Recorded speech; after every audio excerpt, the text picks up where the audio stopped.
kepada seluruh teman-teman untuk open kameranya. Dan kepada tim media, silakan untuk merecord. Oh, udah mulai ya. Oke, yang belum bisa open kameranya segera ya. Sebentar lagi acara akan kita mulai.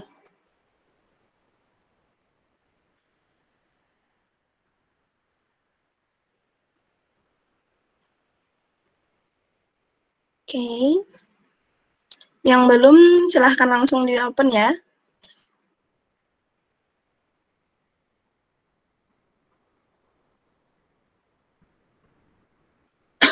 Oke, untuk mempersingkat waktu, acara akan saya segera dimulai. Bismillahirrahmanirrahim. Assalamualaikum warahmatullahi wabarakatuh. Waalaikumsalam warahmatullahi wabarakatuh. Alhamdulillahirrabbilalamin, ala asyrafil anbiya'i wal mursalin, Sayyidina Muhammadin wa ala alihi wa sahbihi ajmain. Pertama-tama, marilah kita panjatkan puja dan puji syukur kepada kehadirat Allah Subhanahu wa Ta'ala, karena berkat rahmat dan hidayahnya, kita bisa berkumpul dalam ruang meeting pada siang hari ini untuk mengadakan acara latihan dasar Angkatan Baru Komunitas Pemerhati Konstitusi 2020. Salawat serta salam tidak lupa kita haturkan kepada junjungan Nabi kita Muhammad SAW, karena berkat perjuangan beliaulah kita bisa berada di zaman yang terang benderang ini. Oke, saya selaku moderator yaitu Faras Almira Arelia, kalian bisa manggil saya Ayas, saya dari Angkatan 11, akan membacakan rundown pada acara kita siang hari ini. Yang pertama yaitu materi pengantar ilmu hukum yang akan disampaikan oleh Kak Fikri Ilham Yulian dari jam 1 sampai jam 1:40. Yang kedua yaitu diskusi dari jam 1:40 sampai jam 2:20. Yang ketiga yaitu games yang akan diselenggarakan jam 2:20 hingga jam 2:35. Lalu selanjutnya nanti akan langsung dilanjut dengan materi pengantar konstitusi dari jam 2:35 sampai jam 3:15. Selanjutnya diskusi yaitu jam 3:15 sampai jam 3:45. Dan selanjutnya yaitu games jam 3:45 sampai jam 4. Lalu penutup. Oke.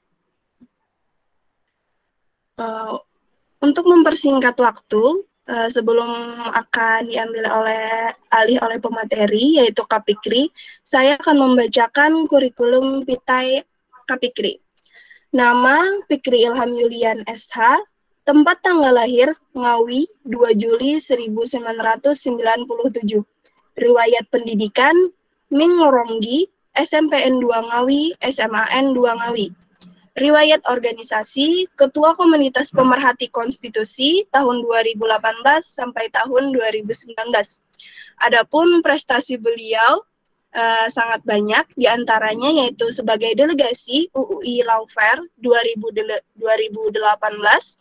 delegasi debat konstitusi Mahkamah Konstitusi 2018, delegasi Constitutional Moot Court Competition 2018, delegasi The Ponorogo Lawfare 2017, delegasi The Ponorogo Lawfare 2018, juara 3 debat isu difabel CDIY Jateng, juara 3 debat konstitusi MPI RI ketiga DIY, juara 1 debat konstitusi MPR RI keempat DIY, juara 1 Constitutional Moot Court Competition Mahkamah Konstitusi tingkat regional Tengah.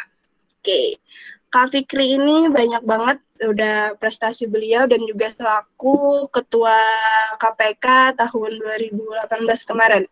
Untuk mempersingkat waktu dan tempat kami serahkan kepada Kak Fikri.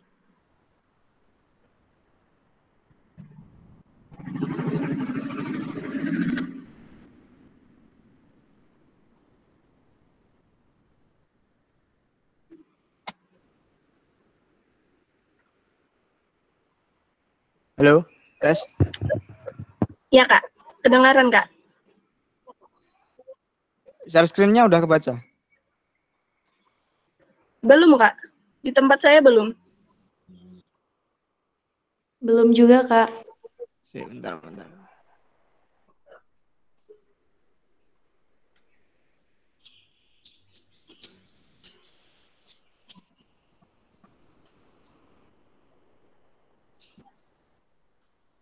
Atau tak kirim ke panitia aja nanti soalnya laptop saya kayaknya kurang support. Bisa, Kak. Kirim aja, Kak.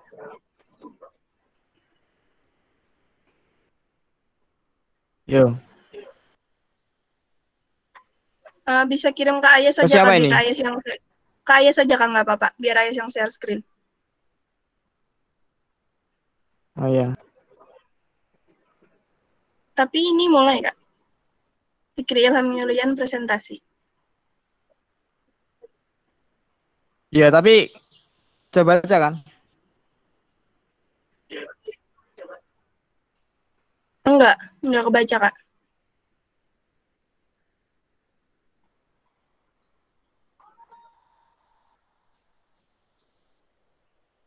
Iya, nggak support kayaknya. Perlu diganti ini. Iya, Kak. Kirim aja nggak apa-apa.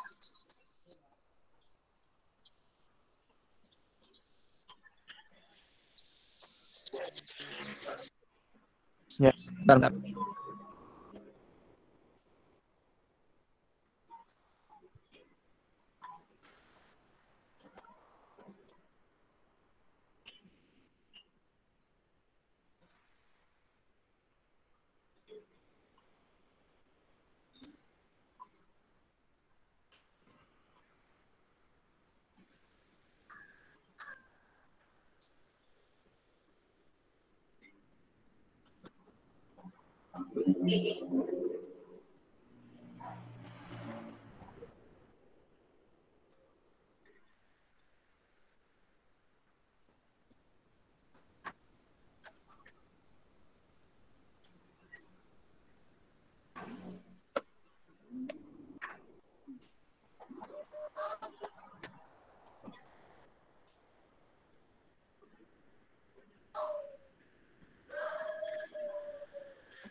Sembari menunggu teman-teman yang belum on kameranya bisa di-on-kan dulu ya.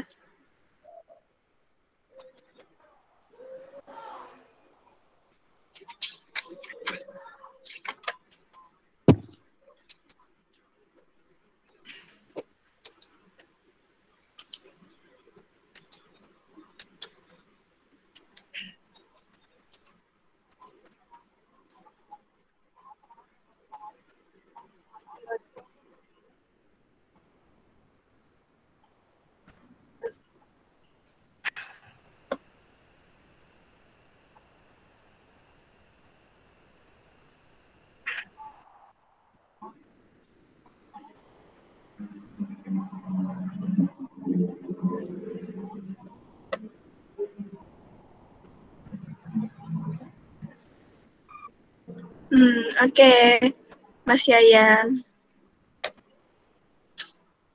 Semoga jaringannya tetap lancar dan bisa mendengarkan materi kali ini sampai akhir ya. Oke, Umi, saya cek dulu ya. Di tempat saya, Umi Jakia ini nggak on kamera, Dek.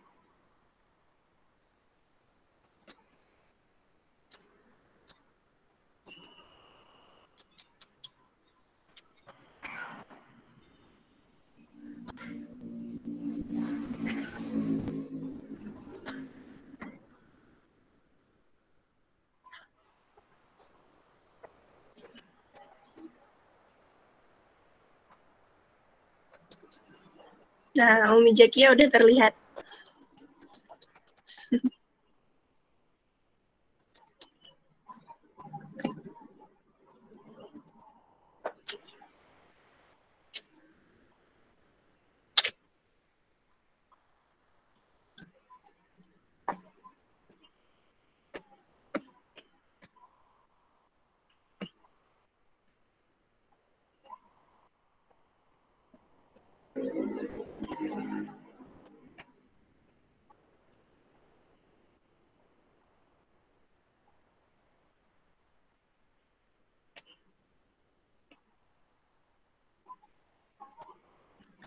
Udah masuk, Kak?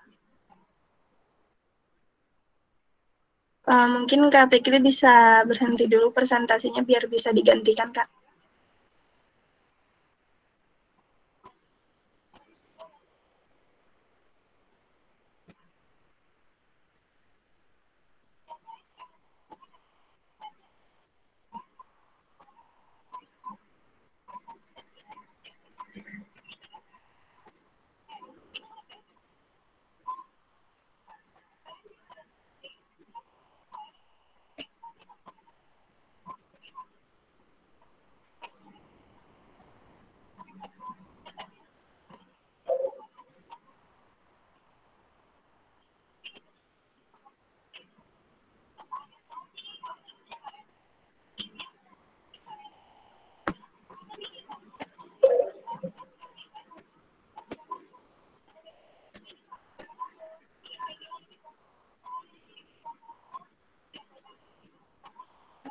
Apakah udah terlihat?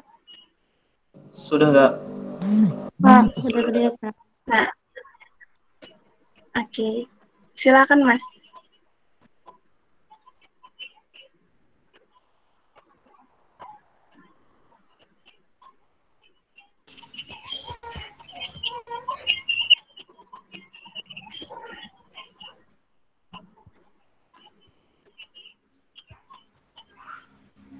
Udah ya, bisa dimulai ya.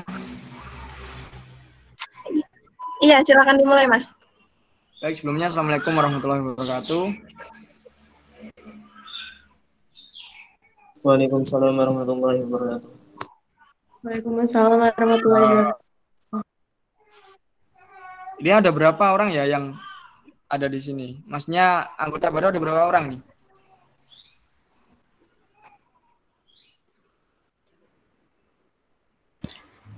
Dua 20, Kak.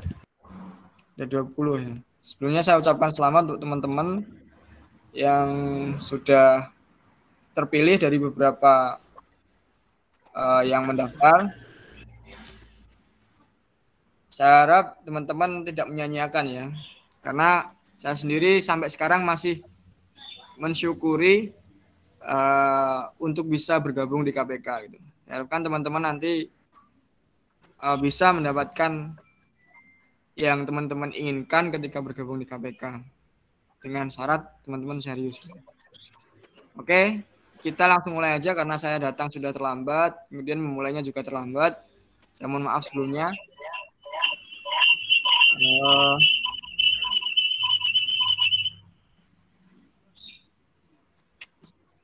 Ya, kita mulai dari slide pertama. Mohon dibuka, Yas.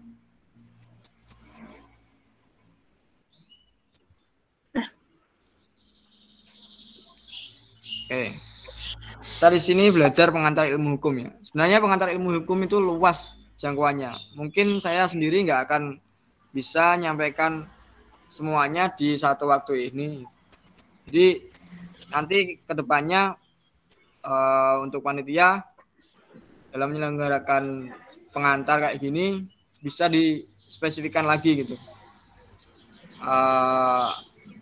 Materinya khususnya apa gitu. Karena kemarin pengantar ilmu hukum itu yang disampaikan hanya yang pertama aja.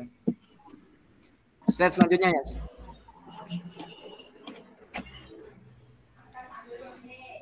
Oke, cakupan bahasan kita nanti akan kenalan dengan PH. Kita akan mencoba kenalan gitu. Kemudian kita mempelajari apa itu hukum dan apa itu ilmu hukum gitu.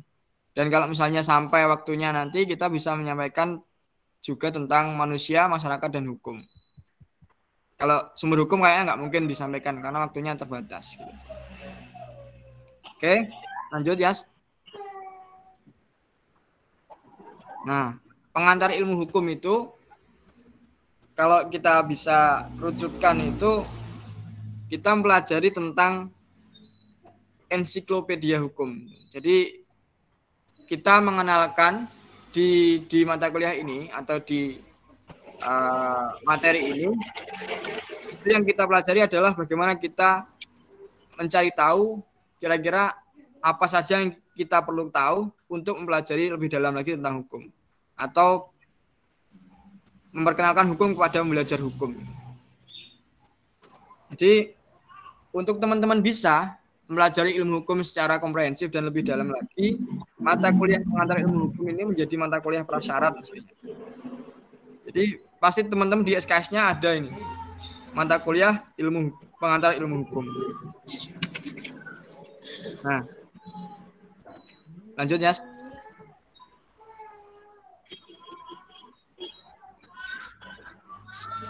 Oke. Objek dari pengantar ilmu hukum ini tidak lain adalah hukum itu sendiri.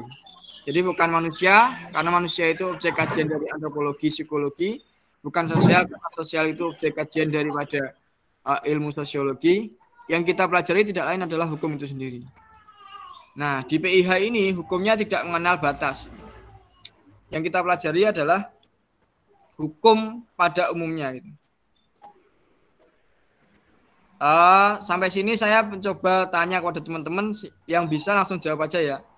Ini kita belajar bareng-bareng, bukan saya menggurui, karena saya yakin dari teman-teman semua ini sudah mengambil mata kuliah ini. Apa yang teman-teman ketahui tentang hukum coba? Yang bisa langsung aja angkat tangan. Saya. Yuk, siapa ini? Umi Zakia Azharo, silakan.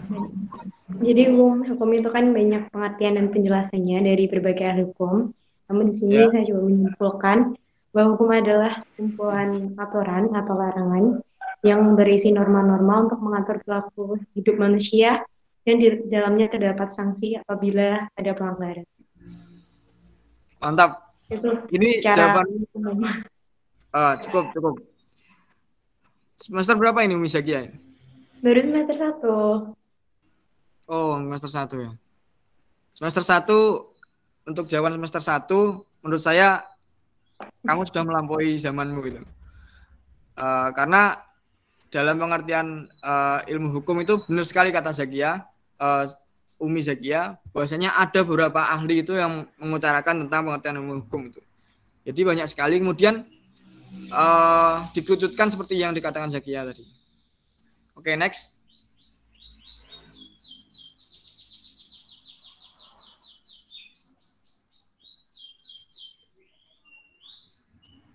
Lanjut. Ini udah ini. Nah, ini lanjut aja karena udah kejawab sama jawabannya Zakia. Lanjut.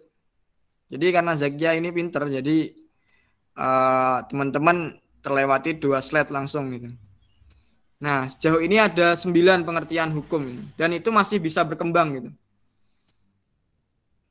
Setiap ahli itu pasti punya pandangan masing-masing, perspektif masing-masing tentang hukum. Jadi saya mau jelaskan tentang pengertian hukum dari beberapa ahli. Ada ahli yang mengatakan hukum sebagai ilmu pengetahuan.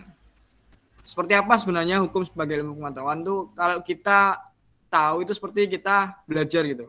Kita belajar di ilmu hukum itu pasti kita mengenal disiplin-disiplin ilmu hukum gitu. Yang pertama, kalau kita belajar tentang bagaimana proses orang itu bisa masuk ke dalam penjara misalnya, mendapatkan hukum pidana, itu kalau misalnya kita belajar hukum pidana. Kalau kita belajar tentang hukum-hukum yang mencakup kepentingan privat, itu kita bisa belajar tentang hukum perdata. Nah, itu dimaknai hukum sebagai ilmu. Kemudian yang kedua, hukum sebagai disiplin. Hukum sebagai disiplin ini apa? Hukum sebagai disiplin ini membicarakan tentang gejala hukum, gejala dan solusi.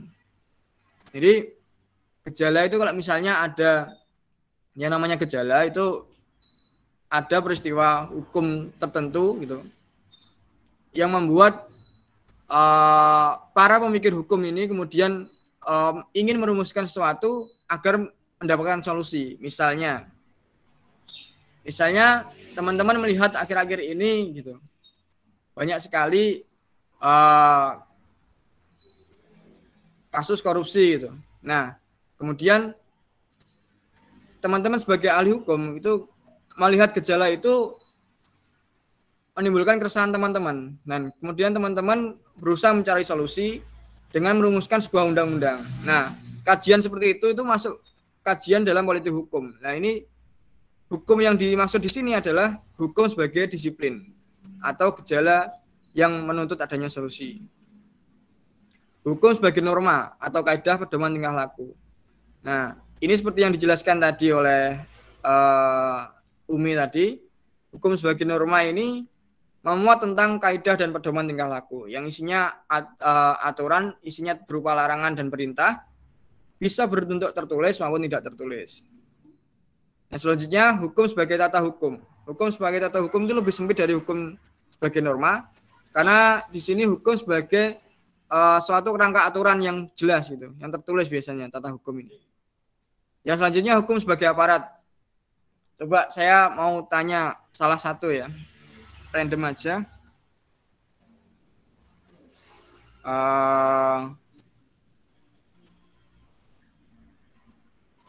Siapa ya?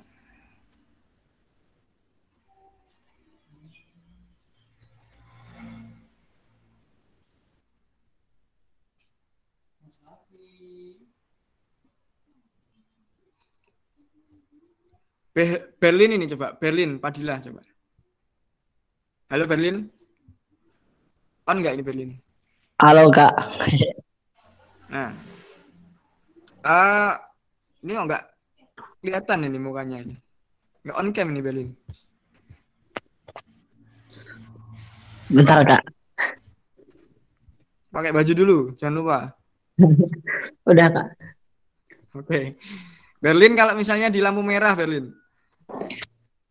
Di lampu merah kamu malam hari jam 1 malam gitu, udah nggak ada lagi kiri kanan gitu.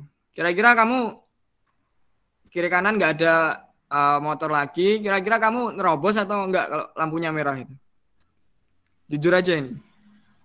Jujur ya, pasti apa Kak, tekankan dalam diri bahwa karena itu adalah ada norma hukum di situ lampu merah, karena sifat hukum itu kan memaksa dan mengikat. Jadi semaksimal mungkin saya akan menaati peraturan itu. Nah, oke. Nah, dari sini pemahaman Berlin itu dia taat aturan karena ada sanksi yang mengikat gitu. Nah, jawaban Berlin ini masuk di hukum sebagai norma tadi yang memuat tentang aturan yang memiliki sifat memaksa, memiliki sanksi berbentuk tertulis maupun tidak tertulis. Nah, pemahaman Berlin sampai sini. Nah, ada juga pemahaman yang di bawahnya Berlin gitu. Ada orang yang ketika malam hari gitu nyebrang gitu di lampu merah itu, kemudian dia terobos aja lampu merah itu karena dia merasa nggak ada polisi lagi di situ. Karena nggak ada polisi, jadi dia bisa aja nerabas hukum. Karena menurut dia hukum itu sebatas aparat. Gitu. Nah, tataran pemikiran yang membahas hukum sebagai aparat ini adalah tataran pemikiran yang masih lama, masih lampau ini. Sudah sangat lama dan harus perlu kita tinggalkan. Jadi banyak orang yang tidak taat hukum itu karena melihat di situ ada peluang untuk diingkari. Bagi contoh ya, misalnya ada anekdot itu orang melanggar lampu merah kemudian diberhentikan oleh polisi, ditanya, kamu bawa SIM enggak? Bawa. Kamu tahu tadi lampu merah itu, tahu lampu merah atau enggak gitu? Tahu Pak, enggak hijau kan? Enggak gitu. Kemudian kenapa kamu nerobos? Saya tadi enggak tahu kalau ada bapak di situ. Nah, ini sebenarnya kan lucu juga gitu. Dia itu nerobos karena dia tidak tahu adanya polisi di situ. Jadi hukum itu ditaati hanya sebatas karena ada aparat atau tidak gitu. Selanjutnya masuk ke hukum sebagai keputusan penguasa. Kalau teman-teman sering mendapatkan surat keputusan rektor tentang hari libur, itu sebagai bentuk hukum sebagai keputusan penguasa. Surat keputusan menteri misalnya itu juga hukum dimaknai sebagai produk keputusan penguasa. Kalau hukum sebagai proses pemerintah itu sebagai contoh adalah instruksi presiden kepada menteri. Itu proses pemerintahan itu. Nah, selanjutnya ini adalah hukum dalam realitanya di Indonesia misalnya. Hukum sebagai tata kelakuan yang ajak. Hukum itu kadangkala tidak berbentuk aturan gitu.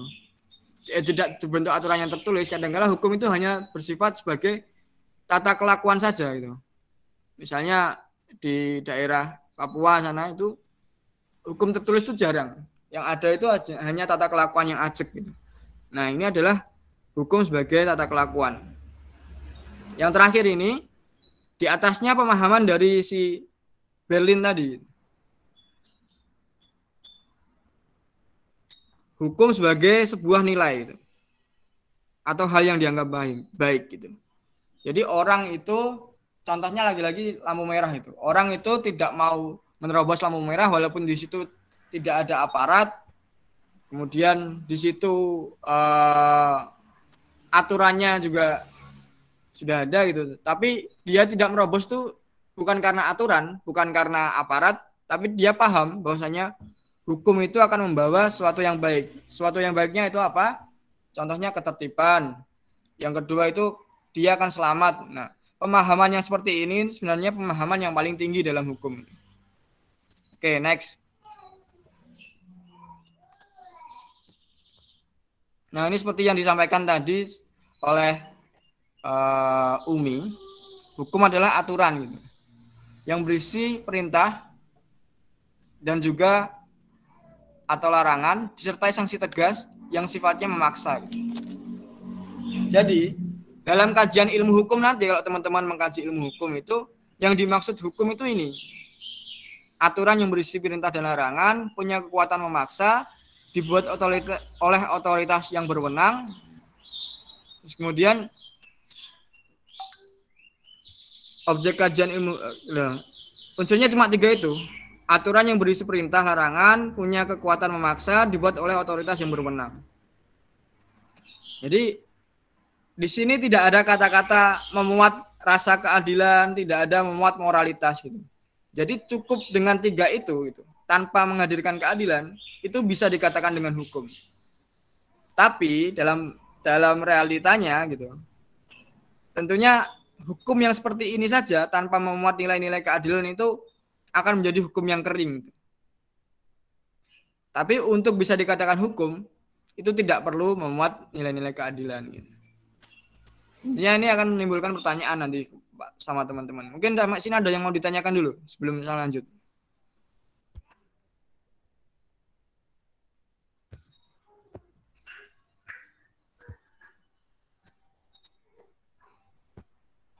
Oke, karena nggak ada, kita lanjut next.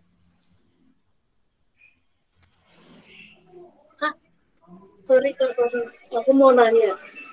Yuk. Ya, udah pernah nanya. Oke. Ya. Tadi disebutkan kalau dari 3 unsur ini, unsur ada substansinya ada larangan dan perintah, ada kekuatan maksa dan dibuat oleh otoritas yang berwenang, ini bisa disebut hukum.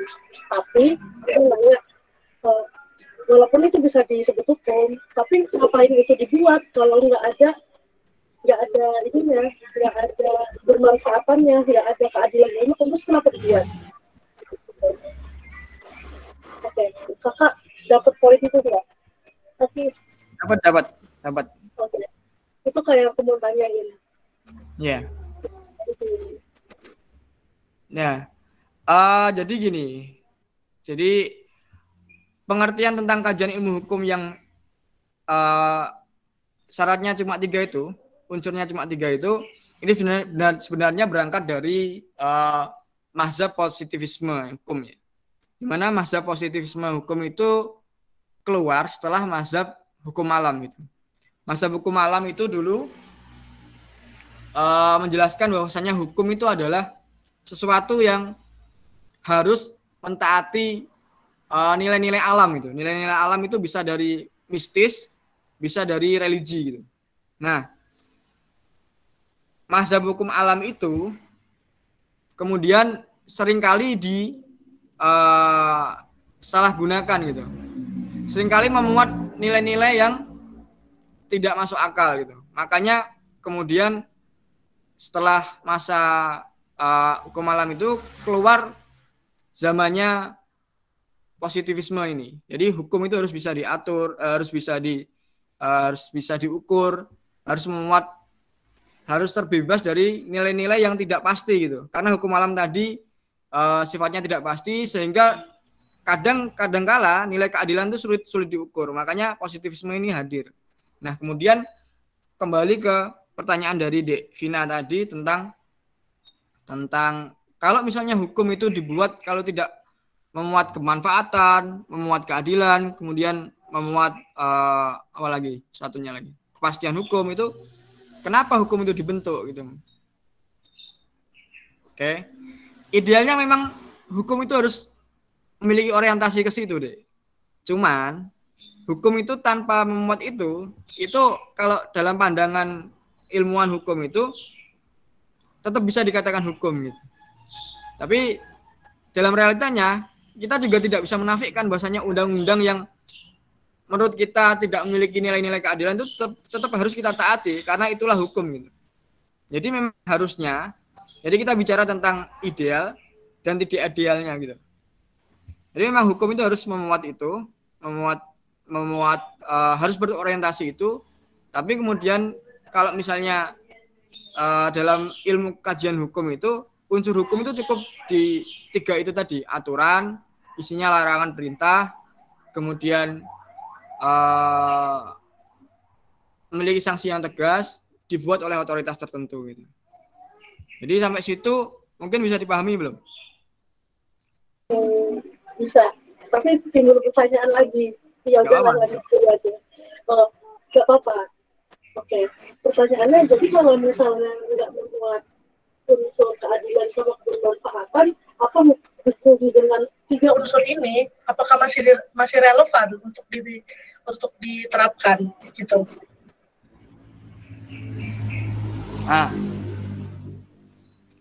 Jadi validitas hukum itu ada beberapa pandangan lagi itu tentang relevan atau tidaknya hukum itu.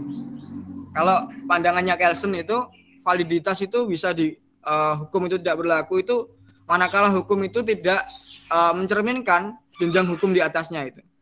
Misalnya undang-undang ya. Undang-undang itu tidak relevan ketika dia bertentangan dengan undang-undang dasar itu. Itu validitas norma itu semata-mata diuji dengan norma di atasnya gitu. Itu kalau pandangan Kelsen. Tapi untuk pandangan-pandangan mazhab hukum yang lain misalnya dari sosiologisme hukum itu menjadi tidak berlaku ketika hukum itu tidak sesuai lagi dengan realita yang ada gitu. Jadi banyak sekali teorinya, Dek. Jadi bisa dikatakan benar yang satu, bisa dikatakan benar yang lainnya gitu. Jadi kalau kita mempelajari tentang hukum itu, semakin kita mempelajari tentang hukum, kita akan menemukan banyak realitas keilmuan yang semakin majemuk gitu. Kadang-kala juga kita bingung juga menjawabnya karena kalau perspektifnya Kelsen gitu misalnya, sekalipun hukum itu dalam prakteknya itu masyarakat menganggap itu tidak adil selama itu tidak bertentangan dengan jenjang hukum yang di atasnya itu tetap harus dilaksanakan gitu. Kecuali masyarakat menginginkan perubahan jenjang hukum di atasnya. Misalnya undang-undang itu oleh masyarakat dianggap tidak adil ya. Satu undang-undang Cipta Kerja tidak adil. Kemudian diuji dengan undang-undang dasar gitu. Undang-undang dasarnya mengatakan itu tetap sesuai dengan undang-undang dasar, oleh MK dinyatakan seperti itu gitu. Nah, kalau masyarakatnya hanya menginginkan kalau masyarakatnya tidak mengubah undang-undang dasar, maka sampai kapanpun itu tetap dianggap berlaku karena salah satu-satunya validitas norma itu hanya bisa diuji dengan norma yang di atasnya. Tapi kalau dari sosiologi hukum gitu, itu ada pandangan bahwasanya hukum itu harus memuat nilai-nilai keadilan gitu. Misalnya ketika tidak sesuai lagi bisa dilakukan perubahan lewat jalur-jalur misalnya perubahan lewat DPR misalnya. Melalui kita melakukan penyampaian aspirasi kepada DPR dan lain sebagainya gitu. Itu salah satu cara untuk menguji validitas norma gitu. Jadi ada banyak pandangan tentang ini. Mungkin sampai situ ada pertanyaan lagi. Nanti kalau saya nggak bisa jawab, saya sampaikan lewat panitia nanti. Oke, terima kasih Kak responnya. Itu dulu deh.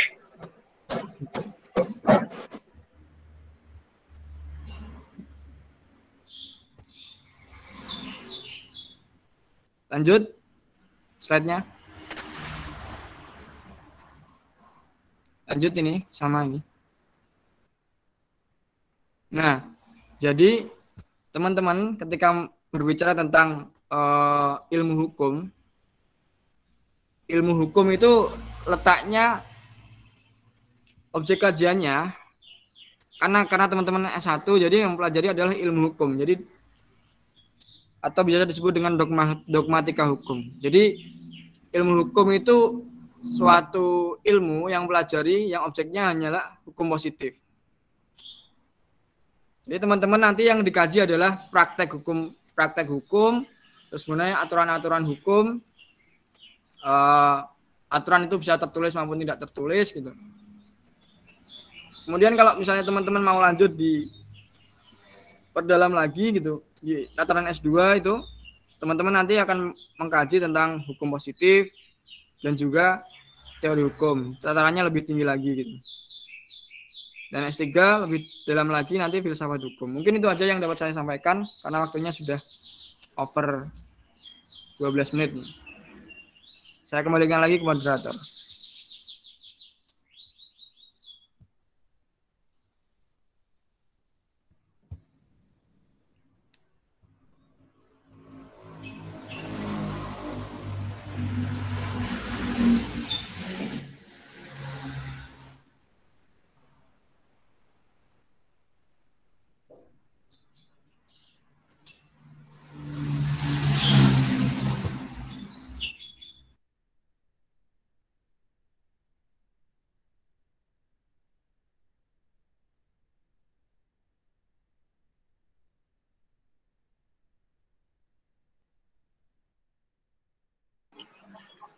Oke, mohon maaf ada sedikit lama tadi. Kami ucapkan terima kasih kepada Mas Fikri yang telah menyampaikan materi yang luar biasa, yaitu mengenai pengantar ilmu hukum. Namun, seperti kata beliau, waktu kita terbatas mengenai paparan materi yang harus beliau sampaikan. Jadi, untuk mempermudah pemahaman kita, khususnya bagi Angkatan Muda KPK tahun 2020, alangkah baiknya kita langsung melanjutkan sesi ini selama 20 menit, yaitu dengan diskusi dan tanya jawab. Bagi peserta yang belum memahami materi yang telah disampaikan Kak Fikri, atau ada kritik atau ada masukan mengenai apa saja yang terjadi mengenai hukum di Indonesia ini, ataupun pembahasan yang mencakup mengenai pengantar ilmu hukum yang telah disampaikan Kak Fikri. Bagaimana teman-teman Angkatan Muda, apakah ada yang dipertanyakan untuk kita memulai diskusi kita pada hari ini?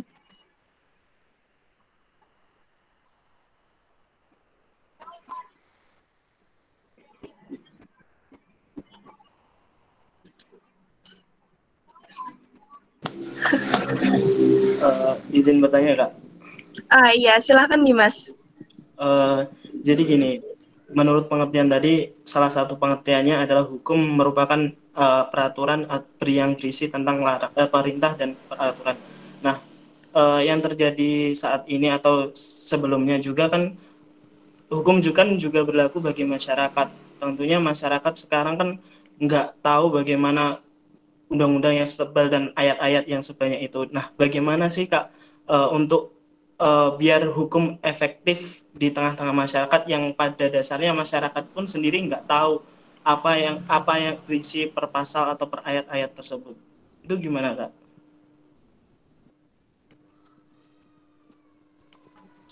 Terima kasih Dimas untuk pertanyaannya. Saya serahkan langsung kepada Kak Fikri untuk menjawabnya ya, Kak. Oke, mungkin ada tanggapan dari teman yang lain untuk menjawab. Karena sesi diskusi kan.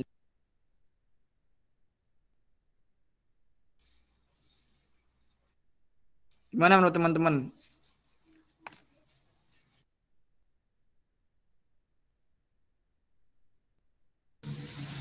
Jadi gini, oke, saya akan bicara tentang tataran normatif idealnya gitu. Memang benar apa yang dikatakan oleh siapa tadi? Dimas gitu. Gimana caranya Mas hukum setebal ini gitu undang-undang Ciptaker aja satu undang-undang gitu, yang memuat beberapa undang-undang, orang hukum aja bacanya sulit gitu. Apalagi para orang-orang kalangan grassroots yang nggak belajar tentang hukum, kemudian pendidikan juga belum, kadang juga buta huruf gitu, seperti apa gitu. Indonesia sendiri kan secara normatif, ini saya jawab dulu secara normatif dan secara teoretik gitu. Indonesia sendiri kan secara tegas menyatakan pasal 1 ayat 3 itu Indonesia adalah negara hukum gitu. Nah, dalam negara hukum ini ada dikenal asas fiksi hukum. Jadi seorang itu tidak boleh mengelak dari tuntutan hukum dengan alasan dia tidak mengetahui hukum gitu. Itu secara normatif seperti itu. Jadi semua orang itu ketika hidup dalam sebuah kerangka negara hukum itu wajib tahu tentang hukum gitu. Tapi apakah iya gitu? Realitanya sekarang gitu, kita misalnya kita istilahkan orang yang tidak lulus SD itu, orang-orang sisa yang dulu itu, sisa penjajahan, kan masih banyak juga yang masih sampai sekarang masih hidup.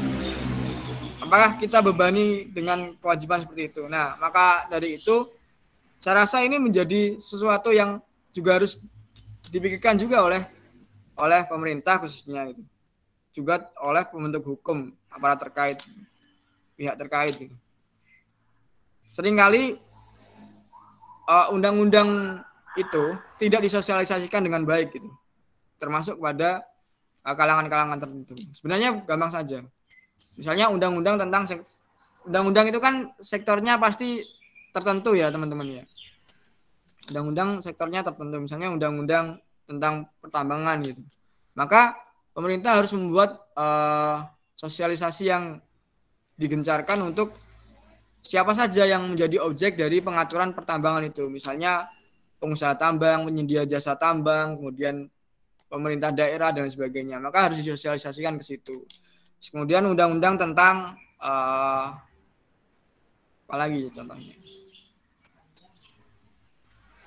Undang-undang tentang pemilihan umum itu harusnya juga disosialisasikan oleh KPU kepada masyarakat sampai kalangan di bawah gitu. Itu kan semua orang akan menjadikan objek dari pengaturan undang-undang tersebut gitu. Dan selain itu, tugas dari kita sendiri sebagai akademisi hukum itu juga harus bisa memahamkan orang-orang di sekitar kita untuk bisa memahamkan ke situ. Karena kasihan sekali ketika diterapkan asas fiksi hukum, ada orang yang masih belum mengetahui tentang hukum. Jadi ini juga menjadi PR karena seringkali keterjangkauan masyarakat terhadap pengetahuan hukum itu masih sangat terbatas. Khususnya orang-orang dengan berdasarkan pendidikan yang masih rendah. Maka ya itu solusinya sosialisasi karena dalam Undang-Undang 12 tahun 2011 tentang pembentukan peraturan perundang-undangan itu salah satu asas pembentukan hukum, aturan hukum itu adalah memuat asas keterbukaan. Jadi sudah diwajibkan untuk kita sebagai pembentuk undang-undang, bukan kita ya, untuk pembentuk undang-undang itu dalam membuat undang-undang itu mengedepankan asas keterbukaan gitu. Jadi sebisa mungkin harus menjangkau seluruh komponen masyarakat yang menjadi objek pengaturan. Mungkin itu aja. Satu lagi Kak, terkait tadi Undang-Undang Cipta Kerja. Kan pada pengesahan Cipta Kerja itu kan terkesan gimana ya, pengesahannya secara tertutup dan diam-diam gitu Pak.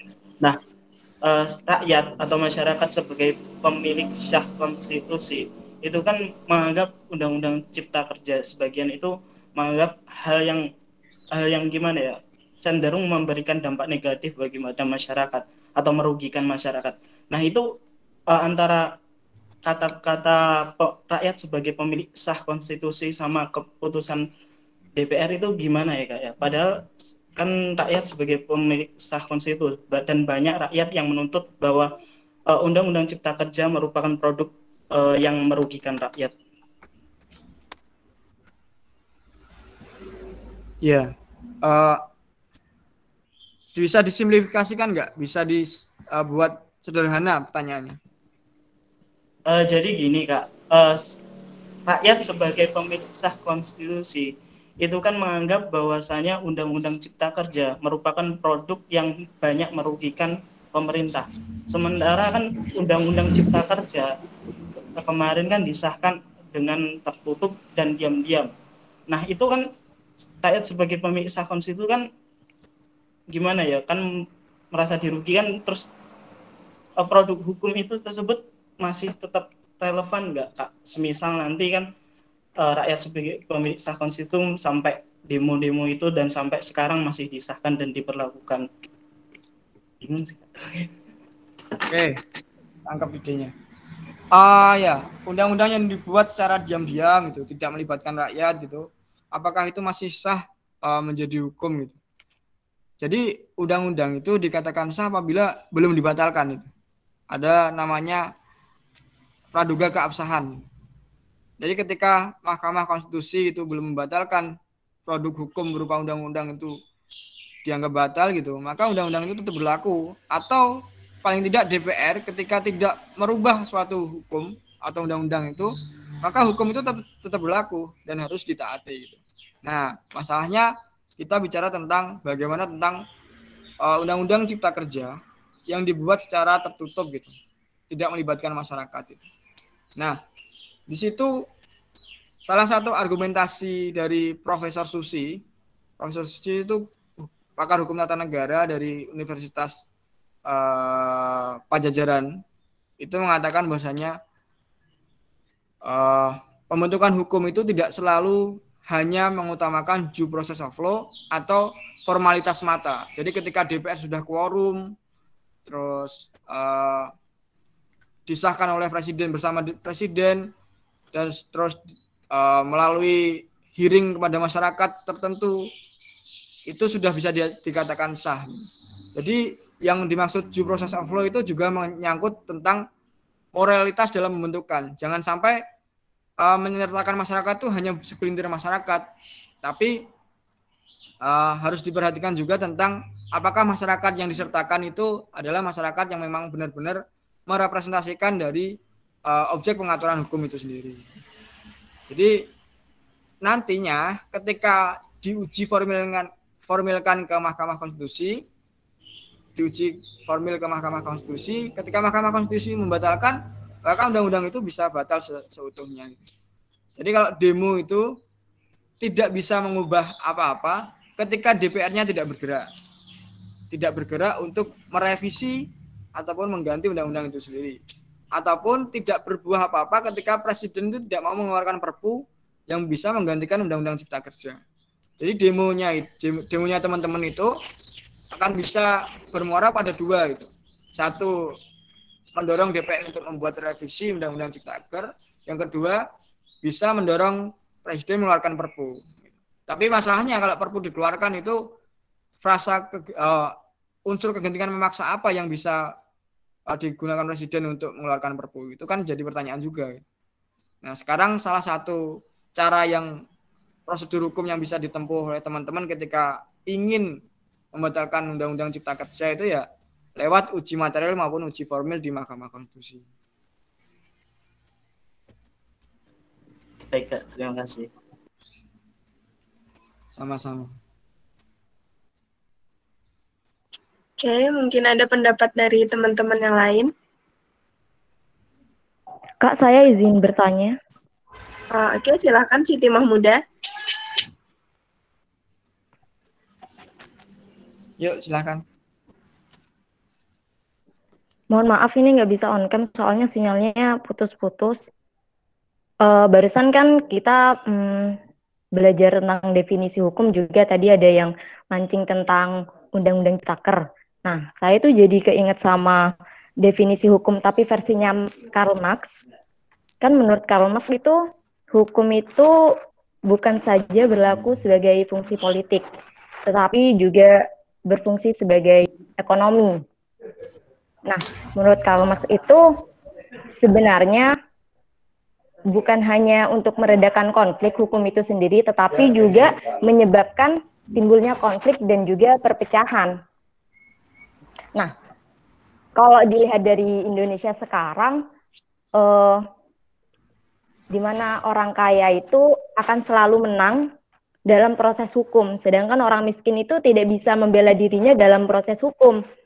Bahkan jika dilihat dari skala besar, sudah beberapa UU yang dibuat untuk menguntungkan para pengusaha besar di Indonesia maupun usaha dari luar negeri, seperti tadi yang disebutkan oleh yang bertanya sebelumnya, saya lupa siapa namanya. Nah, kalau menurut kakak sendiri, Indonesia itu harus bagaimana agar terbebas dari praktik kecurangan hukum? Kalau dilihat dari definisi Marx itu kan kayaknya relate banget sama Indonesia yang sekarang. Terima kasih. Oke, saya jadi ingat itu. Jadi kalau Marx itu kan dia seorang pemikir yang memang bukan berasal dari hukum ya. Dia itu perjuangannya politik ekonomi gitu. Kajiannya politik ekonomi. Nah, Marx itu menganggap hukum itu sebagai perwujudan kehendak kelas tertentu. Iya enggak, Siti Mahmudah? Iya Kak, nah iya benar. Nah, jadi yang dimaksud Marx itu tentang hukum itu karena memang Marx itu bukan mengkaji tentang ilmu hukumnya, tapi Marx itu melihat hukum dari praktek hukumnya. Gitu. Jadi Marx itu melihat bahwasanya ternyata hukum itu kehendak kelas tertentu. Misalnya di negara Indonesia, misal ya. Ternyata yang menduduki DPR itu adalah kelas pengusaha gitu. Kapitalisme pengusaha gitu. Maka hukum atau undang-undang yang dibentuk oleh hukum yang terbentuk adalah hukum yang bisa mewujudkan apa yang dikehendaki oleh pengusaha. Jadi undang-undangnya nanti juga berorientasi pada pengusaha gitu. Nah, hal yang demikian itu bisa terjadi juga ketika kapital luar negeri itu bisa menguasai kapital di negara kita gitu, bisa menguasai pasar di negara kita. Kemudian orang-orang yang duduk di DPR itu bisa berasal dari orang-orang yang mereka inginkan gitu. Maka undang-undang yang hadir adalah undang-undang pesanan mereka juga. Nah, hal seperti itu lumrah terjadi di negara di mana demokrasi itu hidup di bawah pendidikan yang rendah gitu. Teman-teman harus sadar konstelasi politik yang ada di DPR itu sangat dipengaruhi oleh pilihan politik teman-teman dan masyarakat Indonesia pada umumnya. Ketika masyarakat kita itu masih bisa dikendalikan oleh sebuah kapital gitu misalnya, politik uang masih merajalela, maka sampai kapanpun hukum itu menjadi perwujudan kelas mata. Kecuali kalau kita sudah mampu melawan hegemoni kelas tadi gitu. Kalau kita bisa melawan tadi dengan pendidikan misalnya, kita bisa memilih orang-orang yang ingin mewakili kita itu berdasarkan misalnya kemampuan, berdasarkan integritasnya, bukan berdasarkan atas karena dia mampu membayar kita berapa, membayar orang-orang di sekitar kita berapa gitu. Mungkin hukum bukan lagi sebagai perwujudan kehendak kelas, tapi memang hukum bisa diharapkan menjadi sebuah aturan yang ideal gitu. Jadi untuk mengatasi itu semua ya kita bangun demokrasi yang sehat. Caranya dengan apa? Dengan memperbaiki dulu kualitas pendidikan dari masyarakat Indonesia. Selain kualitas pendidikan, yang perlu ditekankan adalah moralitas bangsa kita dalam melakukan pengisian jabatan-jabatan publik gitu. Mungkin itu aja Siti Mahmudah. Mungkin ada tanggapan lagi. Enggak Kak, cukup. Makasih Kak. Siap. Halo Kak, aku mau menyambung tentang pertanyaanku tadi ya. Tadi kan Kakak juga sebutkan ada nyinggung tentang uji materialnya Undang-Undang Cipta Kerja ke MK. Nah, misal kalau UU Ciptaker ini diuji ke MK, ternyata dia nggak ditemukan nggak bertentangan sama Undang-Undang Dasar 1945. Nah, terus berarti misal kita muncul pertanyaan dong, kalau ini nggak bertentangan, apa mikrofonmu ke mute.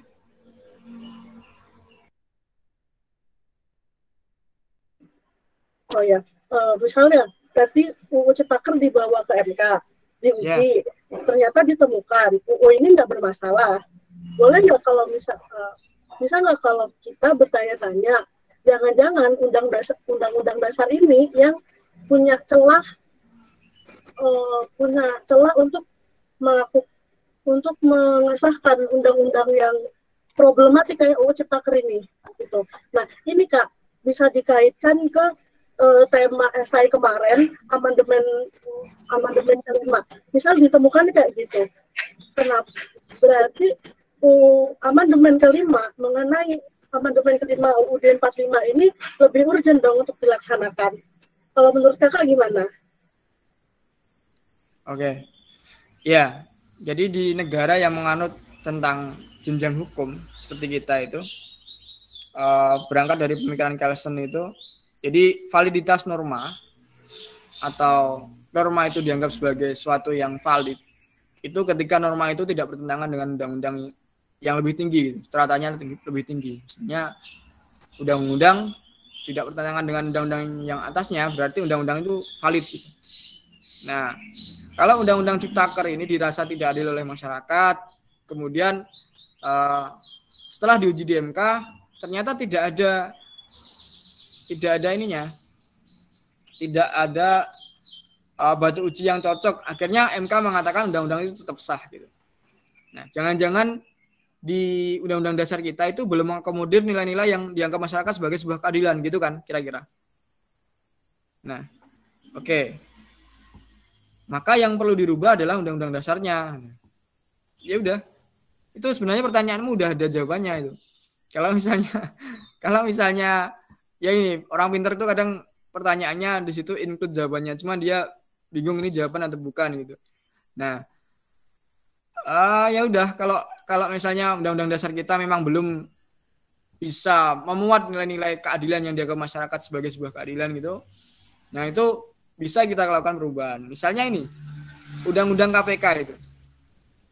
Undang-undang KPK itu kan pemberantasan korupsi itu kan tidak ada aturannya di undang-undang dasar itu. Jadi sangat sulit kita melakukan uji materi undang-undang KPK itu dengan undang-undang dasar gitu. Karena di undang-undang dasar belum ada aturan tentang lembaga ini gitu. Bisa saja sih sebenarnya dengan misalnya pasal-pasal yang lain, misalnya dengan pasal ketentuan tentang hak asasi manusia itu bisa saja, tapi kemungkinannya sangat kecil gitu. Maka kebutuhan keadilan masyarakat itu ya harus diakomodir melalui undang-undang dasar. Kalau misalnya nanti misalnya kayak gitu. Misalnya undang-undang itu tetap dianggap sah oleh MK. Sebenarnya MK bisa menafsirkan lebih lagi gitu. Misalnya yang diujikan undang-undang Cipta Kerja itu dengan pemikiran progresifnya MK tidak terpaku pada undang-undang dasar semata gitu. MK mencoba melihat keadilan gitu yang ada di masyarakat itu bisa saja gitu. Kalau MK-nya berpikiran progresif atau itu bisa saja judicial activism. Tapi kalau misalnya MK-nya masih berpikiran ya ini nggak ada secara normatif, ini nggak ada gitu, bisa saja tetap disahkan oleh MK, tetap dianggap sebagai produk hukum yang sah gitu. Artinya permohonannya ditolak. Itu tadi kalau misalnya undang-undang dasarnya menurut Vina gitu, dan beberapa teman-teman Vina yang ada di MPR itu sebagai produk hukum yang belum paripurna, undang-undang dasar ini masih perlu dirubah gitu. Jadi rubah. Hukum itu kayak gitu aja gitu, nggak sulit-sulit. Kalau misalnya pengen ini belum memenuhi kehendak masyarakat Indonesia secara luas gitu, undang-undang dasarnya dirubah ya dirubah gitu. Nggak apa-apa. Jadi nggak sakral gitu. Nggak kayak zaman Orde Baru di mana undang-undang dasar itu sakral. Jadi bisa aja dirubah. Gitu Vina. Jawabannya udah ada di pertanyaanmu sebenarnya. Oke. Berarti urgent ya, Kak? Urgensitasnya yang menilai itu nanti ya masyarakat Indonesia secara luas melalui kanal aspirasinya ya partai politik gitu misalnya. Kayak misalnya civil society misalnya kayak LSM yang bergerak di ketenaga kerjaan gitu, melihat itu kayaknya perlu diatur di Undang-Undang Dasar.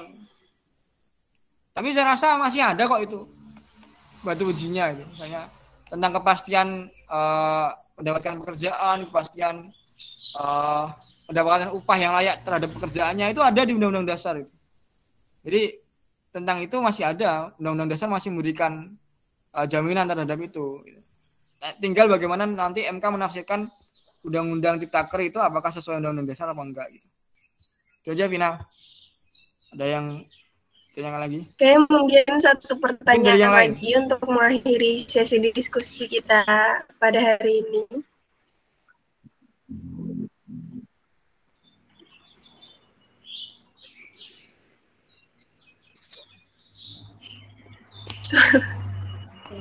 Iya Kak, saya mau bertanya. Oke, silakan Umi Jaki ya. Tadi kan Vina membahas amandemen ya, jadi saya sedikit teringat bahwa di syarat pengamandemenan itu tidak boleh mengubah bentuk negara Indonesia. Nah, seperti kalau kita orang awam nih, pasti kita berpikir bahwa memang bentuk negara ini tidak boleh diubah karena ya memang Indonesia ini memang terlahir dan sebagai negara republik dan itu yang pas dengan kultur Indonesia. Apabila secara hukum itu mengapa ya Kak bentuk negara Indonesia itu tidak bisa diubah gitu? Ya mungkin kan juga karena kenapa lo nggak bisa diubah karena nanti kalau kita mengubah bentuk negara pastinya kita akan mengubah tatanan-tatanan negara di dalamnya juga kan. Namun menurut Kakak itu bagaimana ya jawaban yang benar-benar kayak secara hukum mengapa kok bentuk negara ini tidak boleh diamandemenkan atau tidak boleh diubah? Seperti itu Kak. Terima kasih. Oke.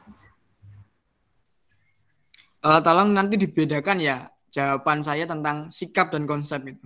Jadi kalau sikap itu bicara tentang pandangan saya gitu. Kalau konsep itu bicara tentang kemungkinan atau secara teoritis itu bisa nggak diubah gitu. Pertama saya akan menjawab secara konseptual gitu. Jadi dalam pasal 37 Undang-Undang Dasar itu perubahan pasal itu bisa dilakukan gitu.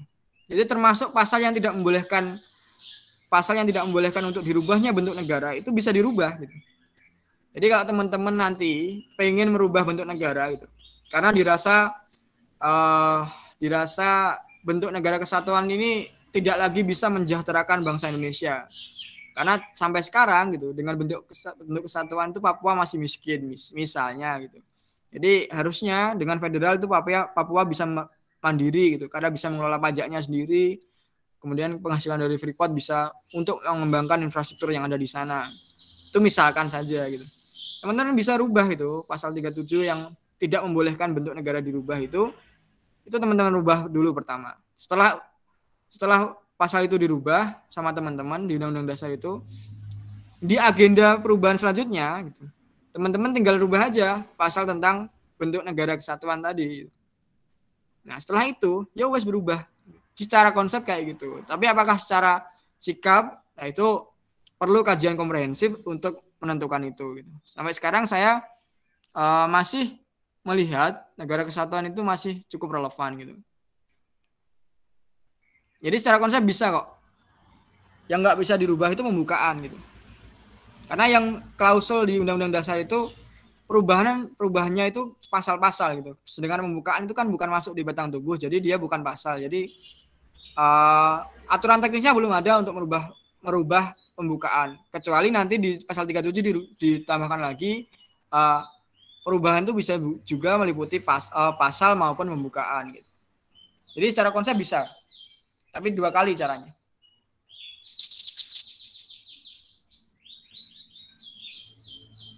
Ada lagi? Ini juga. Kemudian kan di materi debat ada kayak bagaimana jika Indonesia ini menjadi negara yang khilafah gitu ya. Sebenarnya mohon maaf, ini bukan bermaksud membawa sebuah aliran apa. Nah, bila misal Indonesia ini mau dibawa ke khilafah Islamiyah, jadi kan mengubah bentuk negara juga, berarti itu bisa gitu kan? Ya. Konstitusi itu adalah kristalisasi dari sekian banyak kepentingan bangsa. Jadi bangsa ini hadir duluan, kemudian karena merasa ingin mendirikan sebuah negara, konsepnya mereka membentuk suatu hukum itu. Sebenarnya ini ada materinya ketika kita membahas tentang hukum manusia dan juga masyarakat itu. Saya jelaskan dari manusia sendiri. Manusia itu sendiri kan kecenderungannya dia tidak mungkin bisa hidup sendiri. Selalu untuk memenuhi kebutuhannya manusia itu membutuhkan orang lain. Kebutuhan makan misalnya. Mungkin makan masih bisa sendirilah ya. Dia nyari sendiri, masak sendiri dan sebagainya. Yang kedua kebutuhan untuk meneruskan generasinya. Tentunya meneruskan generasi ini tidak mungkin bisa dilakukan manusia sendiri kan. Dia perlu manusia yang lain dengan jenis kelamin yang berbeda untuk meneruskan generasinya. Nah, dari situ kan muncul kepentingan. Nah, semakin kompleksnya kepentingan manusia dan semakin banyaknya manusia itu kan akhirnya membentuk masyarakat. Karena kompleksitas kepentingan tadi, manusia merasa perlu untuk bagaimana nih caranya untuk kita bisa hidup bersama, rukun, tanpa saling membunuh, tanpa saling mencuri dan lain sebagainya, maka perlu kerangka hukum. Nah, kerangka hukum dasar itu disebut konstitusi. Jadi, konstitusi itu sebenarnya adalah untuk mengakomodir berbagai bentuk kepentingan masyarakat, bangsa khususnya, yang diatur dalam sebuah kerangka negara gitu. Maka, kalau misalnya suatu saat nanti gitu, pandangan kita terhadap khilafah itu menjadi sebuah kepentingan, kegentingan, dan misalnya kita memang khilafah itu sebagai bentuk pemerintahan yang baik gitu, maka ketika bangsa menyepakati itu, konstitusi bisa diarahkan ke situ gitu. Jadi hukum itu ya kehendak dari masyarakat. Hukum itu adalah bentuk kontrak masyarakat untuk kehidupan bersama yang baik gitu. Jadi kalau misalnya khilafah itu dianggap sebagai sesuatu yang baik, itu bisa saja Pancasila misalnya diganti khilafah, atau Pancasila mau dikawinkan dengan khilafah gitu, atau ternyata Pancasila sama khilafah itu sama gitu kan. Nanti itu kan bicara tentang isi kan, tapi caranya apakah boleh secara konsep bisa atau enggak itu bisa saja gitu. Jadi banyak sekali orang yang mengatakan NKRI harga mati itu kan mungkin adalah tataran sikap. Mereka itu membicarakan tentang sikap. Sikap mereka itu menginginkan NKRI itu sebagai suatu bentuk negara yang sudah harusnya kita jaga gitu. Tapi dalam tataran konsep, apakah NKRI itu harga mati itu? Enggak. Secara konsep kita bisa merubah gitu. Jadi mungkin hari ini kita bias dengan konsep dan sikap gitu. Hari ini kita bias dengan konsep dan sikap. Bahkan sekelas akademisi hukum pun ketika membicarakan tentang NKRI, mereka juga kadang bias gitu. NKRI ini harga mati, nggak bisa dirubah ini. Kadang mereka bias juga, tapi karena mereka tidak bisa membedakan mana itu sikap, mana itu konsep. Jadi harus bisa dibedakan ya teman-teman. Bukan berarti saya di sini ketika berbicara tentang khilafah, kemudian saya ingin mengganti negara kita dengan ideologi khilafah. Bukan, tapi bukan berarti juga saya tidak setuju dengan khilafah, bukan juga. Kita di sini berbicara tentang konsep. Apakah sikap saya seperti apa nanti ya perlu kajian yang lebih mendalam untuk menentukan sikap. Mungkin itu Umi Zakia. Ya, terima kasih Kak. Oke, mungkin pertanyaan Umi Zakia tadi bisa menjadi pertanyaan terakhir pada sesi diskusi kita hari ini. Saya ucapkan terima kasih sebanyak-banyaknya kepada Mas Fikri yang telah menyampaikan materi maupun telah menjawab pertanyaan-pertanyaan dalam diskusi kali ini. Semoga ilmu yang Mas Fikri sampaikan bermanfaat bagi saya dan bagi kami semua. Terima kasih ya Mas. Teman-teman, ya saya juga mengucapkan terima kasih kepada teman-teman yang sudah menyelenggarakan acara ini dan mau antusias untuk bertanya. Kemudian nanti kalau misalnya yang saya sampaikan teman-teman menemukan ada yang keliru gitu, saya mohon untuk disampaikan lewat panitia ya, agar bisa menjadi bahan evaluasi saya juga. Terima kasih karena di sini kita sama-sama belajar. Sekian, Assalamualaikum warahmatullahi wabarakatuh. Waalaikumsalam.